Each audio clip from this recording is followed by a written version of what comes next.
Membalas suami yang main gila. Bab 096. Tidak dirinya maupun Elang, tidak pula nenek ataupun kakek dari kedua keluarga. Wajah bayi ini sangat asing. Jelas kalau bukan miliknya.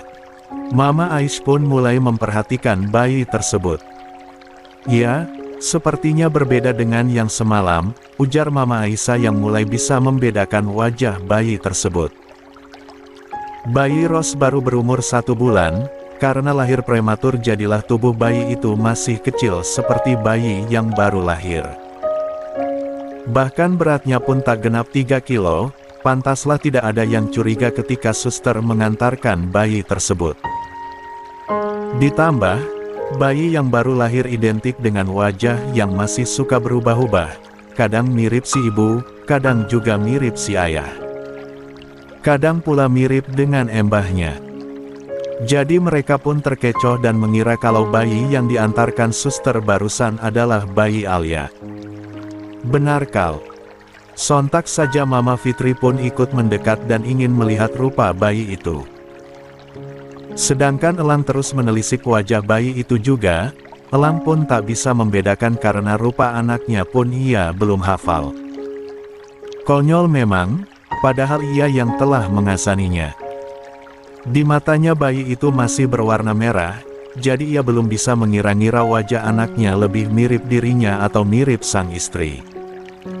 53. Iya. Sepertinya emang beda. Ini rambutnya ikel begini, rambut cucuku kan lurus, kayak bunda dan ayahnya. Seru Mama Fitri membenarkan. Untuk memastikan Mama Fitri membuka kupluk bayi tersebut, dan benar saja, rambut bayinya berbeda dengan yang ia lihat semalam. Mama Fitri sendiri juga belum bisa menghafal wajah cucunya, ya karena tadi bayinya masihlah sangat merah, jadi wajahnya belum terlalu kentara mirip siapa. Tapi yang ia hafal, rambut cucunya sangat tebal hitam dan lurus. Sedangkan ini tak begitu tebal pun agak ikal. Sontak saja, semua orang pun mendekat untuk melihat rupa bayi itu. Wajah Opa Leon dan Papa Vano pun langsung mengeras seketika. Siapa yang telah berani menukur cucu buyutku? Ucap Opa Leon menahan geram. Alia menyodorkan bayi itu kembali, Elang pun mengambil alih dan langsung membawanya keluar dari ruangan. Tujuannya adalah pergi ke ruang khusus bayi, di mana 2 hari ini putranya ditempatkan di sana. Elang yang sangat marah melangkah dengan begitu cepat. Langkah Elang yang seperti itu membuat bayi itu terdiam. Ia sudah tak menangis lagi kejar lagi. Ia yang mulai anteng karena merasa seperti sedang diayun-ayun. Di belakang sana Opa Leon dan juga Papa Vano menyusul langkah Elang. Tak ketinggalan juga Papa Bayu. Ketiganya mengikuti Elang menuju ruang bayi. Ada apa tuan? Rima yang sedang duduk berjaga di tempatnya pun langsung bangkit seketika ketika melihat pimpinan datang menuju ke arahnya dengan langkah yang tergesa-gesa. Rima melirik pada bayi yang ada di dekapan Elang, seketika Rima pun menjadi gugup. "Di mana anakku?" Tanya Elang langsung to the point. Wajahnya mengeras menahan geram dan amarah. Bisa-bisanya anaknya ditukar begini. Atau tertukar. Entahlah. Tak lama Opa Leon, Papa Vano dan juga Papa Bayu pun sampai dan berdiri bersisian dengan Elang. "Apa kau sudah bosan hidup? Bisa-bisanya kau memberikan bayi orang lain kepada kami. Katakan, di mana cucu buyutku?" Timpal Opa Leon membentak Rima. Tubuh Rima pun langsung gemetar seketika. Ia sungguh tak menyangka kalau akan secepat ini ketahuan. Belum ada setengah jam bayi itu diantarkan, rupanya pihak keluarga langsung menyadari kalau itu bukanlah bayi mereka. Apa maksud tuan? Aku tidak mengerti. Aku baru datang 2 jam yang lalu untuk pergantian shift. Jawab Rima dengan terbata-bata. Lututnya rasanya sudah lemas sekali, ingin sekali ia pingsan saja. Sungguh, keempat lelaki di depannya ini wajahnya sangat mengerikan. Brak! Opa Leon menendang meja yang menjadi sekat di antara mereka. Jangan pernah berharap bisa berbohong di depanku wahai gadis muda, kalau tak mau menyesal maka katakanlah di mana cucuku. Opa Leon pun meradang, ia yang mantan pimpinan mafia pun sangat hafal dengan berbagai macam ekspresi manusia. Jadi tidak mudah untuk menyembunyikan sesuatu darinya. 54. Hei, kau kemarilah. Elang melihat seorang suster yang mengantarkan bayi tadi.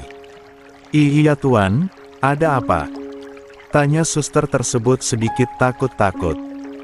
Ia yang tak mengerti apapun bisa merasakan suasananya sedang tidak kondusif. Bukankah kau yang mengantarkan bayi ini tadi? Bagaimana bisa kau mengantarkan bayi yang salah? Di mana anakku kau? Sembunyikan. Sentak elang seraya menyerahkan bayi itu kepada suster tersebut. Suster pun spontan menerimanya, ia mendekapnya dengan erat. Apa maksud tuan? Aku sama sekali tak mengerti. Katanya dengan tubuh gemetar. Kalian berdua kalau tidak mengatakan yang sebenarnya, maka jangan salahkan aku kalau keluarga kalian akan aku binasakan. Ancam Opa Leon. Bro. Rima yang sudah tak kuat pun langsung berjalan dan menjatuhkan tubuhnya di depan elang dan para kakek. Maafkan aku tuan. Sungguh, aku sama sekali tidak terlibat. Yang aku tahu bayi tuan sudah hilang saat aku baru datang tadi pagi. Semalam yang berjaga adalah Suster Rosmini, dan Suster Rosmini yang sangat ketakutan akan dipecat dan dipenjara karena merasa lalai dengan hilangnya bayi tuan pun akhirnya memberikan anaknya untuk diakui tuan sebagai anak. Sungguh, selain itu aku tidak tahu apapun tuan. Aku berani bersumpah. Rima yang ketakutan pun akhirnya membeberkan segalanya. Ia tidak salah, dan tak ingin terkena imbas dari yang bukan kesalahannya. Suster yang satunya pun membolakan matanya, ia sungguh tak menyangka, kalau suster senior mampu berbuat hal picik seperti itu. Kalau hilang ya hilang saja, mengapa pakai acara diganti segala bayinya? Elang tak bersuara, kakinya pun terayun untuk melihat komputer yang berada di meja tempat jaga para suster. Apa yang kau lakukan? Tanya Papa Bayu kepada putranya. Aku mau mengecek CCTV ruangan bayi Pak, sahut elang. Papa Bayu mengangguk, lantas ia dan Papa Vano pun mengikuti elang dan berdiri di belakang elang guna melihat rekaman CCTV. Panggil suster sial asteris N itu kemari. Sentaknya pada Rima. Rima menganggukkan kepalanya dengan cepat. Baik tuan, cicitnya yang kemudian mulai bangkit perlahan dan merogoh ponsel yang ada di kantong celananya. Ia pun mulai menghubungi nomor Rosmini. Sementara itu, elang mulai mengetatkan rahangnya, saat melihat ada seorang perawat yang mengambil putranya. Jelas kalau itu hal yang disengaja. Papa Vano pun menyipitkan matanya. Siapa itu? Gumamnya. 55. Bagaimana? Tanya Opa Leon yang kemudian mendekat dan ingin melihat rekaman CCTV tersebut. Memang ada yang menculik elang gadat, dan siluet tubuhnya sepertinya tidak asing. Ujar Papa Vano. Mata Opa Leon pun juga ikut menyipit memperhatikan video tersebut. Lang, minggir sebentar. Biar Opa mencari jejaknya. Kata Opa Leon. Elang mengangguk, ia bangkit dan kemudian Opa Leon duduk di depan komputer. Tangan tuanya mulai mengutak-atik komputer tersebut, dan belum ada hitungan 5 menit, komputer pun layarnya berubah menjadi beberapa bagian, dan semuanya penuh dengan penjuru rumah sakit. Mata elang dan Papa Bayu pun terbelalak saat melihatnya. Bagaimana bisa seperti itu? Pikir mereka. Saat ini, Papa Leon tengah meretas akses keamanan rumah sakit ini, dan sekarang ia tengah menzoom titik-titik keberadaan perawat yang menculik cucu buyutnya. Matanya yang tajam menyipit ketika melihat perawat itu berganti kostum, dan kemudian ia menyeringai saat melihat perawat gadungan itu membuka maskernya. Rupanya cecunguk itu. Desisnya dengan seringaian mengerikan. Papa Bayu dan Elang pun saling pandang. Opa, apakah Opa kenal dengan lelaki itu? Tanya Elang yang memang tak kenal dengan Fahri. Bukan hanya kenal Elang, tapi sangat kenal. Rupanya di penjara 5 tahun belum cukup membuatnya jera. Sepertinya ia minta dimasukkan ke kandang buaya. 56. Oek. Oek. Oek. Baby Erlangga menangis kencang. Ia yang sudah waktunya minum susu pun hanya bisa menangis dan menangis saat merasakan lapar dan perih di perut mungilnya. Tentu saja Fahri dan Teguh kebingungan dengan bayi merah yang mereka bawa. Saat ini keduanya sedang berada di sebuah gedung tua yang sudah lama terbengkalai. Tentu saja mereka mencari tempat persembunyian lain karena tak mungkin mereka membawa bayi itu ke kamar kontrakan mereka. Bisa-bisa mengundang curiga para tetangga karena tangisan bayi tersebut.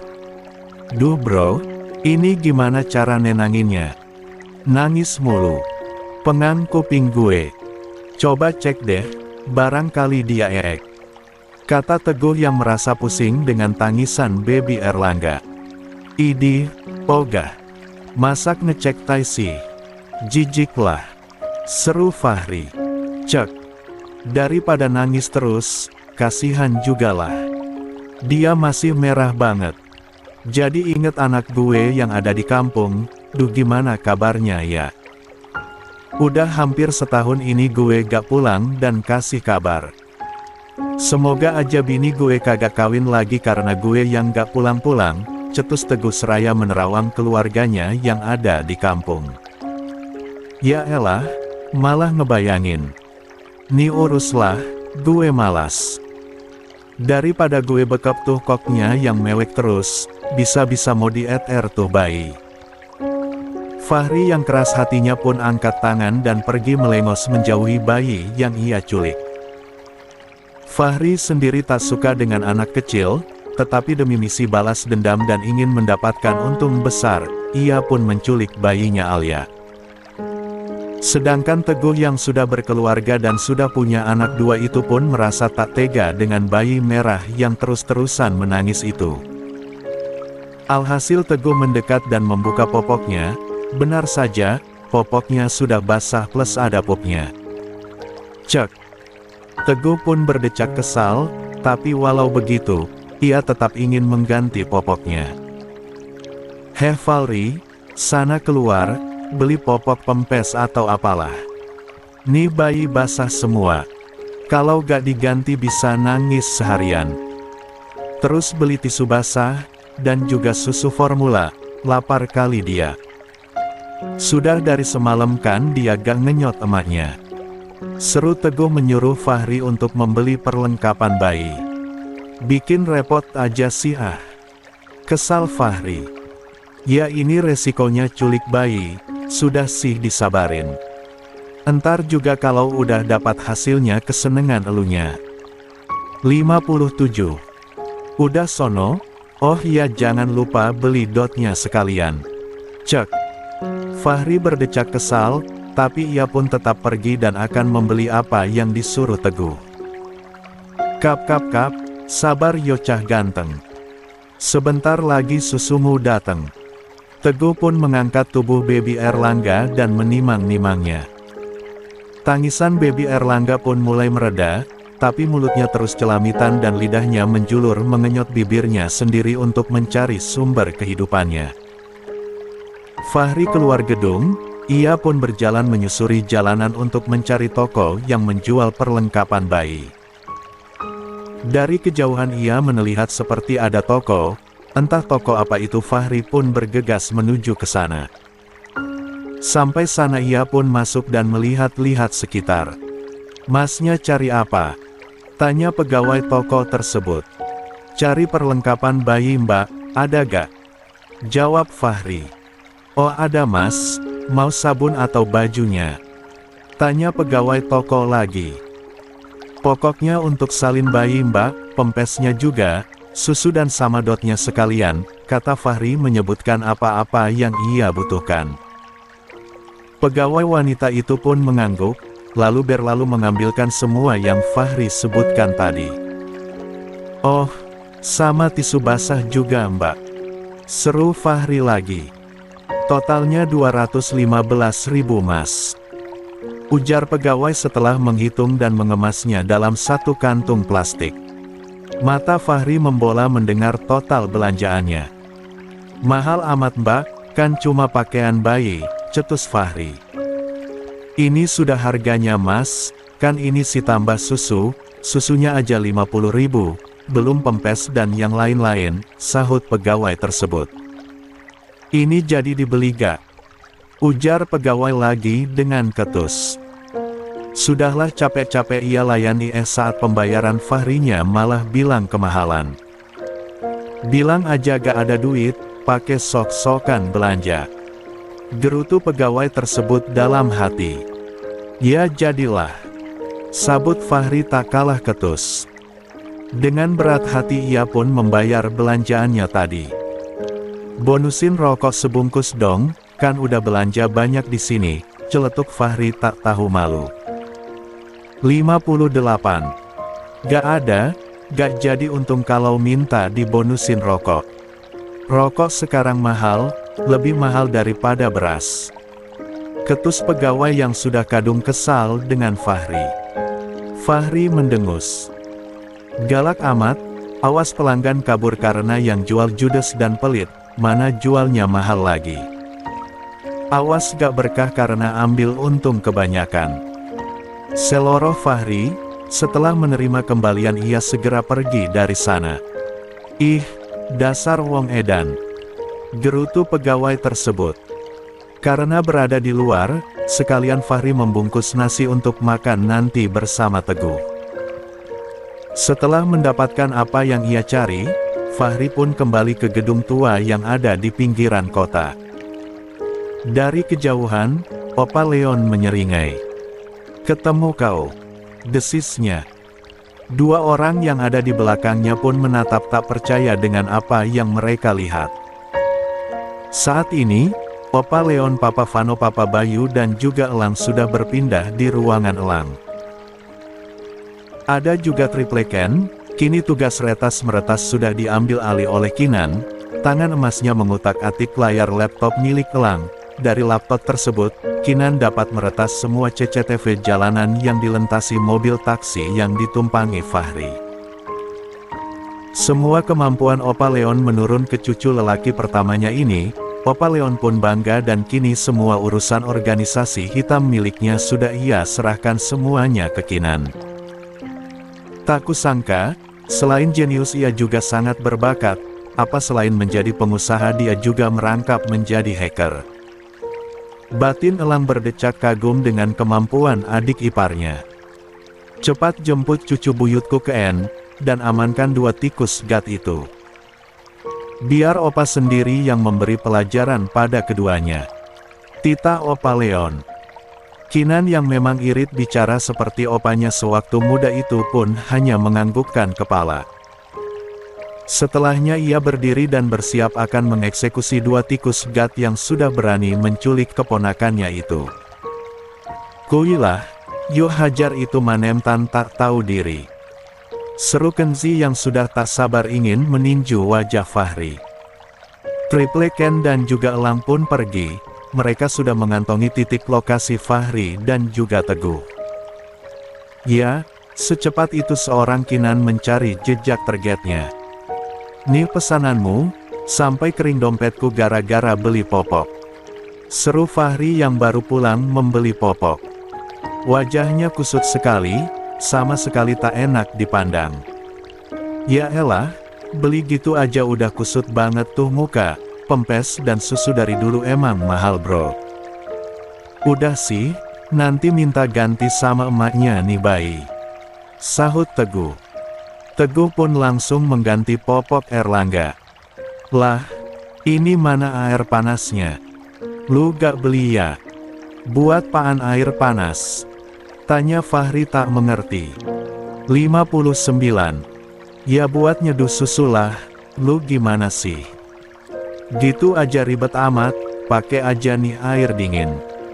Seru Fahri yang sedikit melempar air mineral yang agak dingin. Itu. Dengan terpaksa Teguh pun menyeduh susu dengan air yang agak dingin itu, daripada gak dikasih minum sama sekali kan. Baby Erlangga pun sangat semangat sekali mengenyot susunya. Ia yang haus kelaparan pun tak memperdulikan kalau susu yang ia minum terasa dingin. Hari pun menjelang malam, keduanya membuat rencana, salah satu dari mereka akan pergi ke rumah Alia. Dan yang akan pergi adalah Fahri, karena Fahri sendiri tak betah jika harus ngemong seorang bayi. Lu yakin, lu sendiri yang bakal pura-pura jadi kurir? Gak takut dikenali salah satu dari mereka? Tanya Teguh. Kan pakai masker, sebagai antisipasi nanti gue bakal pakai kumis juga. Sahut Fahri. Terserah lu lah. Tapi hati-hati jangan sampai ketahuan, pesan Teguh. Fahri mengangguk, ia berencana akan mengirim sebuah paket pada Alia. Isinya berupa beberapa foto baby Erlangga dan juga nomor teleponnya.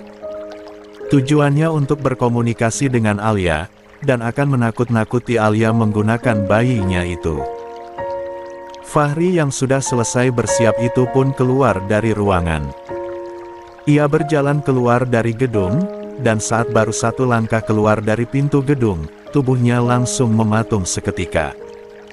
Matanya terbelalak sempurna. Kak kalian, bagaimana bisa? Ucap Fahri dengan terbata-bata.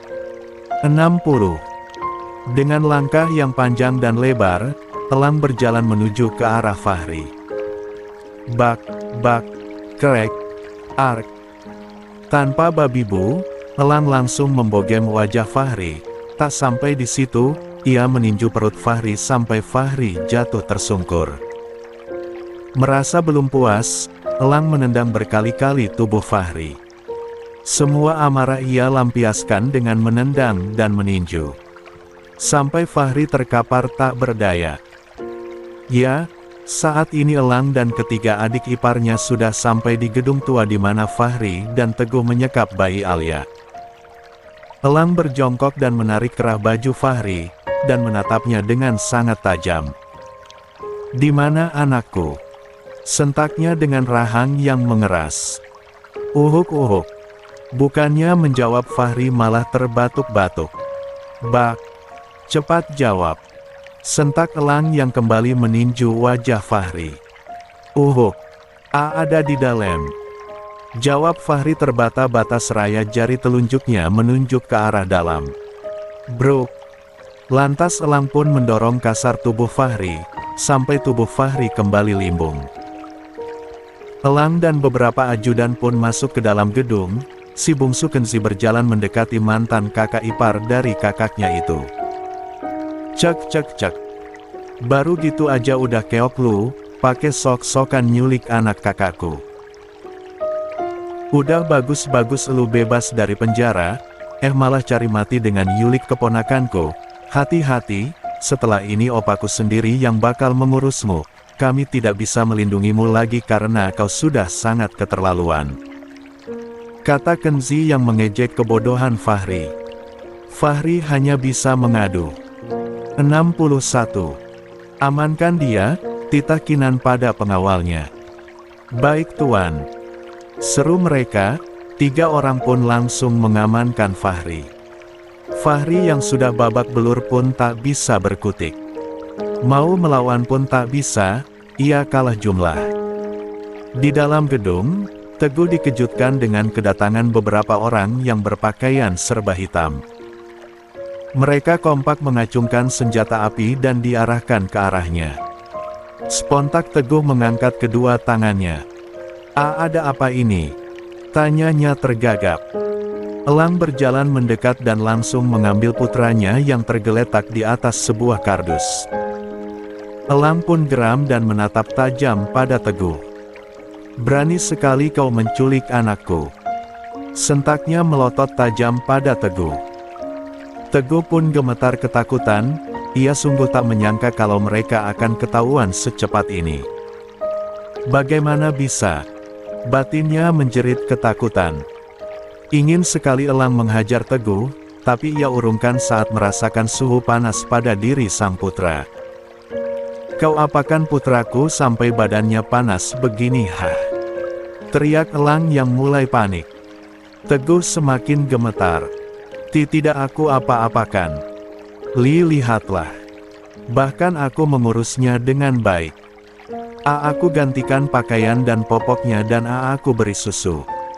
Jawab Teguh terbata-bata. Sungguh, ia sangat ketakutan saat banyak pistol yang ditodongkan kepadanya. "Bro!" Tiba-tiba Teguh menjatuhkan tubuhnya, ia bersujud memohon ampun pada elang. Tolong maafkan aku Tuan. Aku hanya ikut-ikutan saja. Aku tidak bermaksud untuk menculik anakmu. Ini semua paksaan dari Fahri."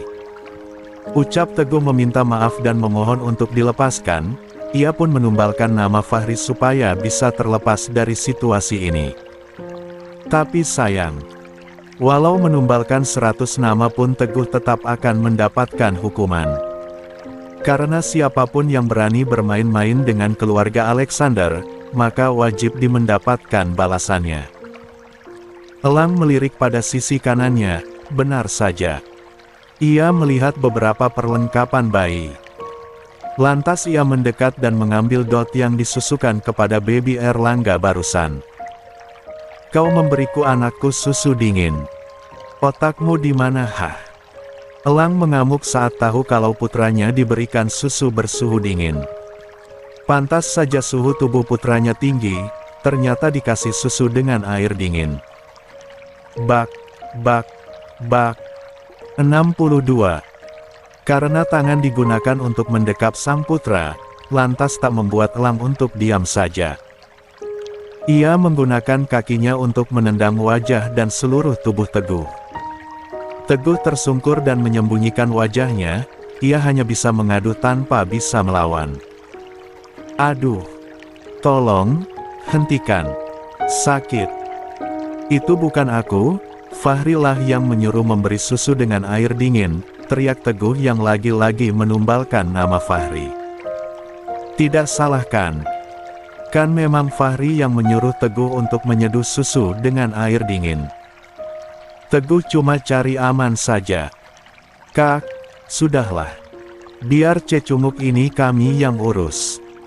Mending kakak bawa baby Angga ke rumah sakit." Tegur ke Anu yang segera menyadarkan kakak iparnya yang kalap menendangi Teguh. Baby Angga yang terusik pun terbangun lalu menangis dengan kencang. "Hah, hah, hah." Elang mos-mosan. Saking marahnya ia tak sadar sampai lupa diri dan membuat putranya terusik. "Maafkan ayah ya nak, sekarang kita ke rumah sakit, kita ke Bunda ya. Bunda sangat mengkhawatirkanmu." Liri elang seraya menciumi kening putranya berkali-kali. Kali ini elang tak salah mengenali putranya, karena wajah Erlangga kini sudah jelas terlihat. Dan sangat plek-ketiplek mirip dengannya. Hanya satu yang mirip sang istri. Bibir, ya bibir Erlangga mirip sekali dengan bibir istrinya. Selain itu kesemuanya mirip dengan dirinya. "Kuserahkan ke kalian," ucap elang sesaat sebelum pergi. Kinan hanya mengangguk, ia mengelus pelan pipi sang keponakan lalu menatap tajam pada Teguh saat merasakan panas di pipi keponakannya. Elang pun berlalu, membawa sang putra ke rumah sakit. Bawa mereka berdua ke markas 1, titah Kinan dengan wajah yang menyeramkan. Teguh sampai bergidik ngeri melihat ekspresi Kinan. Aku mau dibawa kemana?" tanya Teguh dengan tergagap. Ia sangat ketakutan. "Diam, Jangan banyak bak, bentak seorang pengawal. Kedua tangan Teguh pun diborgol. Tentu saja Teguh terperangah karena selain punya pistol mereka juga mempunyai borgol. 63. Apa mereka ini polisi? Batin Teguh menebak-nebak. Bro. Tubuh Teguh dilempar begitu saja ke dalam mobil. Aduh. Teguh mengaduh kesakitan. Loh, Fahri. Gumam Teguh heran saat melihat sudah ada Fahri di dalam mobil tersebut. Fahri hanya diam, ia menahan sakit pada sekujur tubuhnya yang terasa remuk redam. Far, kita bakalan dibawa kemana? Tanya Teguh dengan berbisik, ia melirik takut-takut pada dua orang bodyguard yang berada di kursi depan. Fahri menggeleng lemah.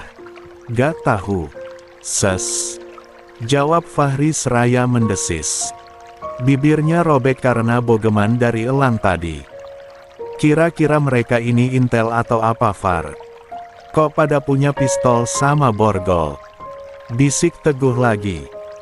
Teguh sangatlah penasaran dengan orang-orang berbaju hitam ini, kalau polisi tidak mungkin. Karena perawakan mereka yang kesemuanya tinggi-tinggi dan besar, plus kekar. Jarang sekali ia menemui polisi berpostur tubuh mirip Algojo seperti ini. Bukan? Mereka ini anak buah keluarga mantan adik iparku. Jawab Fahri yang juga berbisik. Mata Teguh pun membola mendengar jawaban Fahri. Semacam bodyguard gitu ya? Lirih Teguh.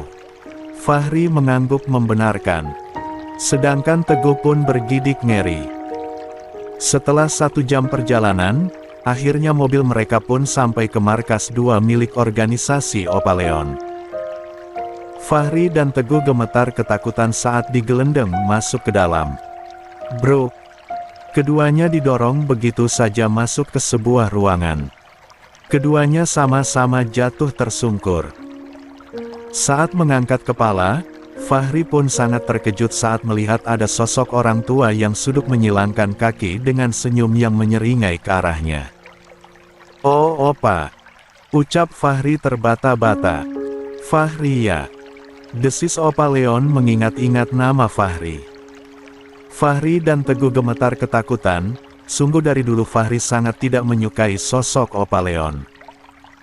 Auranya yang menyeramkan selalu membuatnya merinding jika berdekatan. Lalu sekarang, ia malah berhadapan langsung dengan sosok yang ia segani itu. Sedangkan Teguh yang tak kenal pun juga merasa atmosfer yang menyesakkan dan membuat bulu kuduknya merinding. Di matanya, Opaleon sangatlah mirip dengan psikopat yang sering ia tonton di aplikasi hitam. Apalagi seringaiannya itu, sungguh mirip sekali. 64. Besar sekali nyalimu anak muda. Beraninya kau mengusik keluargaku. Apa kau sudah bosan hidup? Katakan, ingin dengan cara apa kamu menuju ke alam baka? Desis Opaleon. Bibir Teguh dan Fahri sontak gemetar, keduanya sama-sama takut berhadapan dengan Opaleon. Tuan, maafkan kami. Maksudku maafkan saya. Saya hanya terpaksa. Saya tidak tahu kalau Fahri mau balas dendamnya dengan orang hebat seperti Anda. Kalau tahu saya tidak akan mau membantunya. Tolong maafkan saya Tuan. Pecahlah sudah tangis Teguh. Ia mengis terisak memohon untuk dilepaskan. Mendengar itu Opaleon pun tersenyum miring. Oh, mau balas dendam rupanya. Ucapnya seraya menganggukkan kecil. Fahri hanya bisa menggelengkan kepalanya. Mau balas dendam ke cucuku ya? Mau ku beritahu cara yang benar untuk balas dendam? Ucap Opaleon dengan menyipitkan matanya. Sontak saja, Fahri langsung menggelengkan kepalanya dengan cepat. Kuperlihatkan cara membalas dendam yang benar, biar suatu saat kau tidak bisa lebih pintar. Seru Opaleon yang kemudian memberi isyarat kepada para anak buahnya. Mereka mengangguk, lalu mulai menyeret tubuh Fahri dan juga Teguh. Tolong lepaskan kami, Kak, kami mau dibawa kemana? Teriak Fahri dan Teguh bersahut-sahutan minta dilepaskan. Bro. Keduanya dilempar begitu saja, Teguh dan Fahri pun langsung membeku seketika. Matanya melotot sempurna saat melihat ada banyak buaya di depan matanya. Tolong. Gagap Teguh. 65. Fahri dan Teguh gemetar ketakutan saat melihat di depannya ada sebuah kandang buaya. Saking takutnya Teguh sampai terkencing-kencing di celana. Sedangkan Fahri kini bercucuran air mata. Sungguh, sangat ia ketakutan. Tak pernah ada bayangan kalau ia akan dijadikan santapan buaya-buaya. Tolong, maafkan aku. Aku salah, aku bodoh. Maafkan aku, aku janji akan menjauh dari kehidupan kalian, terutama Alia. Aku tidak akan pernah mengusiknya lagi. Gagap Fahri memohon dengan wajah yang sangat ketakutan. Opa Leon yang melihat dari luar pun hanya menyeringai saja. Di sisi kiri, dindingnya terbuat dari kaca tebal, dari sanalah Opa Leon biasa melihat para buaya peliharaannya. Kau tahu, memang penyesalan itu datangnya di akhir cerita, jadi permintaan maafmu pun sudah kadaluarsa. Desis Kinan yang ternyata berada di dalam ruangan. Adiknya adik ipar, aku mohon, lepaskan kami. Fahri tak menyerah untuk meminta maaf. Entah ini adiknya Alia yang nomor berapa, tetapi Fahri sangat berharap bisa dilepaskan. Jika ia bebas, ia janji pada dirinya sendiri kalau di masa depan tak akan pernah mau berurusan dengan keluarga mantan adik ipar lagi. Sungguh, Fahri tak menyangka kalau keluarga mantan adik iparnya semenyeramkan dan semengerikan ini.